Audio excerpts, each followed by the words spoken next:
हस्तिनापुर पर कई सालों तक राज करने और अपने कर्तव्यों को पूरा करने के बाद पांडव युधिष्ठिर, भीम, अर्जुन, नकुल और सहदेव सिंहासन छोड़ देते हैं और हिमालय की ओर आखिरी तीर्थ यात्रा पर निकलते हैं ताकि वे अपने शरीर में स्वर्ग पहुंच सकें। द्रौपदी भी उनके साथ जाती हैं। वे उत्तर की ओर चलते हैं, सब कुछ छोड़ते हुए साधु जैसे कपड़े पहने। रास्ते में एक कुत्ता उनका साथ देने लगता है, चुपचाप, निष्ठावान। सबसे पहले द्रौपदी गिरी। युधिष्ठिर ने समझाया, उसने अर्जुन से सबसे ज्यादा प्रेम किया था और यही उसका मोह बन गया।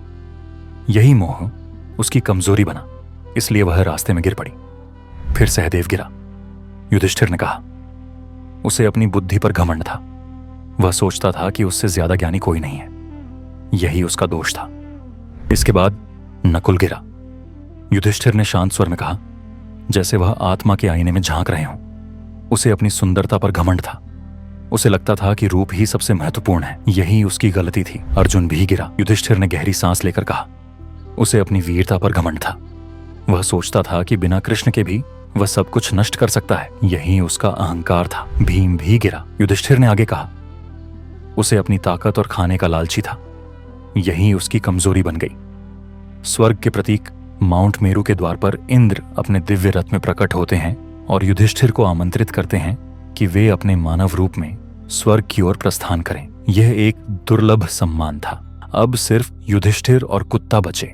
स्वर्ग के द्वार पर इंद्र ने उन्हें कहा, कुत्ते को छोड़ दो। युधिष्ठिर ने मना कर दिया, जो मेरे साथ हमेशा रहा उसे मैं छोड़ नहीं सकता। तभी कुत्ता यमराज में बदल गया। यह युधिष्ठिर की धर्म के प्रति निष्ठा की परीक्षा थी। युधिष्ठिर पूछते हैं कि कौरव स्वर्ग में क्यों हैं? देवता कहते हैं कि कौरव वीरता से मरे थे और स्वर्ग उन्हें दिया जाता है जो अपने कर्मों को पूरा करते हैं, चाहे वे पुण्यशील हों या ना हों।